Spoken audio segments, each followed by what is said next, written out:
1절부터 12절까지의 말씀입니다. 제가 대표로 공독해 올립니다.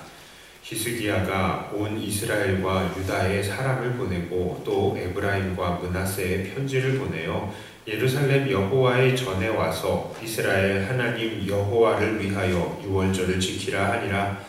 왕이 방백들과 예루살렘 온 회중과 더불어 의논하고 둘째 달에 유월절을 지키려 하였으니 이는 성결하게 한 제사장들이 부족하고 백성도 예루살렘에 모이지 못하였으므로 그 정한 때에 지킬 수 없었습니다. 왕과 온 회중이 이 일을 좋게 여기고 드디어 왕이 명령을 내려 브엘세바에서부터 단까지 온 이스라엘에 공포하여 일제히 예루살렘으로 와서 이스라엘 하나님 여호와의 유월절을 지키라 하니 이는 기록한 규례대로 오랫동안 지키지 못하였음이더라. 모발꾼들이 왕과 방백들의 편지를 받아가지고 왕의 명령을 따라 온 이스라엘과 유다에 두루 다니며 전하니 일러스되 이스라엘 자손들아 너희는 아브라함과 이삭과 이스라엘의 하나님 여호와께로 돌아오라. 그리하면 그가 너희 남은 자 곧 아수르 왕의 손에서 벗어난 자에게로 돌아오시리라. 너희 조상들과 너희 형제같이 하지 말라. 그들은 그의 조상들의 하나님 여호와께서 멸망하도록 버려두신 것을 너희가 똑똑히 보는 바니라. 그런즉 너희 조상들같이 목을 곧게 하지 말고 여호와께 돌아와 영원히 거룩하게 하신 전에 들어가서 너희 하나님 여호와를 너희에게서 떠나게 하라. 너희가 만일 여호와께 돌아오면 너희 형제들과 너희 자녀가 사로잡은 자들에게서 자비를 입어 다시 이 땅으로 돌아오리라. 너희 하나님 여호와는 은혜로우시고 자비하신지라. 너희가 그에게로 돌아오면 그의 얼굴을 너희에게로 에서 돌이키지 아니하시리라 하였더라. 보발꾼이 에브라임과 므낫세 지방 각 성읍으로 두루 다녀서 스불론까지 이르렀으나 사람들이 그들을 조롱하며 비웃었더라. 그러나 아셀과 므낫세와 스불론 중에서 몇 사람이 스스로 겸손한 마음으로 예루살렘에 이르렀고 하나님의 손이 또한 유다 사람들을 감동시키사 그들에게 왕과 방백들이 여호와의 말씀대로 전한 명령을 한 마음으로 준행하게 하셨더라. 아멘. 히스기야는 성전을 정화시키고 또 예배를 정상화시켰습니다. 그리고 그는 유월절을 다시 지켰습니다. 유월절이 무엇입니까? 하나님께서 이스라엘 사람들을, 백성들을 애굽에서 장자들을 다 죽이신 그 밤에 행했던 행사입니다. 하나님께서는 온 이스라엘 백성들에게 매년 예루살렘에 모여서 이 유월절을 지키라 라고 하셨죠. 그리고 그 유월절이 있는 달이 바로 첫째 달이었습니다. 자, 히스기야는 바로 이 유월절을 회복하려고 했습니다. 그런데 그냥 회복하는 것도 아니고요. 온 이스라엘 백성들을 대상으로 그 유월절을 회복하려고 하고 있었던 것입니다. 사실 유월절은 예루살렘이 있는 유다 땅 사람들만 지켜야 하는 것이 아니죠. 이것은 하나님의 약속을 받은 모든 이스라엘 백성들이 다 지켜야 하는 것이었습니다. 그래서 히스기야도 하나님께서 원래 정하신 대로 이 약속을 받은 하나님의 백성들이 모두 다 이 유월절에 참여하자라고 선포를 하고 그 소식을 전한 것입니다. 뿐만 아니라 온 이스라엘에다가 보발꾼, 이 사자를 보낸 것이죠. 유월절을 지키기 위해서 예루살렘으로 모이라고. 이렇게 유월절을 지키게 하기 위해서 북쪽의 이스라엘 사람들을 초대한다는 것, 사실은 남쪽 유다의 이 남유다와 그리고 북이스라엘 이 양쪽 나라에 모두 부담스러운 일이긴 할 것입니다. 북이스라엘에게서 이런 소식은 왜 부담스러운 일입니까? 북이스라엘은요, 그 시작 때부터 백성들이 남쪽으로 내려가는 것을 막기 위해서 베델 두 가지 상을 세우고 거기에 제단을 세우지 않았습니까? 자, 그런데 그런 사람들에게 야, 너희들 남쪽에 내려와서 유월절을 같이 지키자 이렇게 말을 한다면 이것들은 이게 무슨 말입니까? 너희들의 종교는 헛것이니까 얼른 내려와서 진짜 하나님을 섬겨라, 이런 메시지가 되는 것이죠. 그리고 이것은 자칫 잘못하면 남북 간에 전쟁을 유발할 수도 있는 도발이 되는 것입니다. 또한 이런 초청이요, 남유다에게도 부담이 되니까 만일요 북쪽 이스라엘에서 사람들이 많이 내려왔다라고 생각을 해보십시오. 그런데 그 이스라엘 사람들이 진짜 하나님을 섬기러 유월절을 지키러 온 것이 아니라요, 전부 다 무기를 다 숨겨두고 와가지고 갑자기 해가지고 막 난리를 치면 어떻겠습니까? 이거 정말로 위험한 거라고요. 그러니까 이것은 남유다에게도 상당히 부담이 되는 것입니다. 그럼에도 불구하고 히스기야는 그 모든 부담을 감수한 것입니다. 왜 그렇습니까?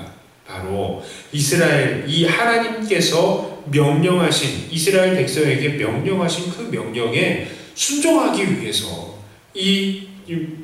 정말 부담을 안고 보발꾼들을 전국에 보낸 것입니다. 이런 히스기야의 모습은 오늘 우리들에게도 적용이 가능해 보입니다. 어떤 부분에겠습니까? 바로 전도입니다. 우리 주님께서는 우리들에게 땅끝까지 이르러 복음을 증거하라고 하셨습니다. 그리고 이 복음은 새 언약의 백성들을 만드는 과정이 되는 것입니다. 사람들이 복음을 받아들이게 되면 그들은 곧 유월절 어린 양의 이 예수님의 피로 새 언약의 백성이 되고 함께 천국의 잔치에 참여하게 되는 것입니다. 그러니까 이 예수님께서 이 복음을 전하라 하고 우리를 땅끝까지 보내신 것은 히스기야가 유월절을 함께 지키자라고 북이스라엘에게까지 보발꾼을 보낸 것과도 마찬가지입니다. 하나님을 떠난 사람들에게 하나님 다시 회개하고 유월절의 백성, 언약의 백성답게 살자, 이거랑 하나님을 떠난 너희들아 예수님 믿고 새 언약의 백성이 되자 하는 거랑 똑같은 거라고요. 우리가 복음을 전하는 것에도 사실은 큰 부담이 있죠. 우리가 복음을 전할 때에 세상 사람들 대부분의 반응이 좋지가 않습니다. 야, 그만 말해라 라고 말하고요, 한 번만 더 이야기하면 너랑 교제하지 않겠다, 이렇게 말하는 친구들도 있을 것입니다. 또요, 미국이나 캐나다 같은 곳이요, 사람들의 인권이 한 번만 더 복음 전하면 내가 너를 고소할 거야, 이런 말들이 너무나도 흔하게 나오는 것입니다. 또 이슬람 국가 같은 경우에서는요, 복음을 잘못 전하다가 죽습니다. 사람들한테 죽어요. 오늘날도 여전히 이 이슬람권에서는 복음을 전하다가 죽는 사람들이 있습니다. 그런데 요즘에는 이렇게 복음을 전달받은 사람들이 교회로 또 찾아온다고 해도요, 부담이 돼요. 왜 부담이 됩니까? 이 사람들 혹시 이단인데, 신천지인데 교회로 혼란스러운 되어가지고 온 것은 아닌가? 이런 부담이 또 있는 겁니다. 자, 그러나 우리는 여기서 이런 말을 생각해야 합니다. 구더기 무섭다고 장 못 담글 것은 아니죠. 울며 씨를 뿌려야 거둘 수가 있는 것입니다. 위험이 있지만 그것을 감수해야 열매들이 있는 것입니다. 오늘 본문에서도 보발꾼들이 전국 각지에 도착했을 때에 정말 많은 사람들이 그저 그들을 조롱하고 비웃었습니다. 그 중에 몇몇 사람들은 스스로 겸손한 마음으로 예루살렘으로 도착을 했다라고 말을 합니다. 그렇습니다. 오늘날 우리가 위험과 부담을 감수하고 복음을 전할 때에 그 복음을 전달받고 하나님 앞에 겸손하게 나오는 택한 백성들이 있다는 말이죠.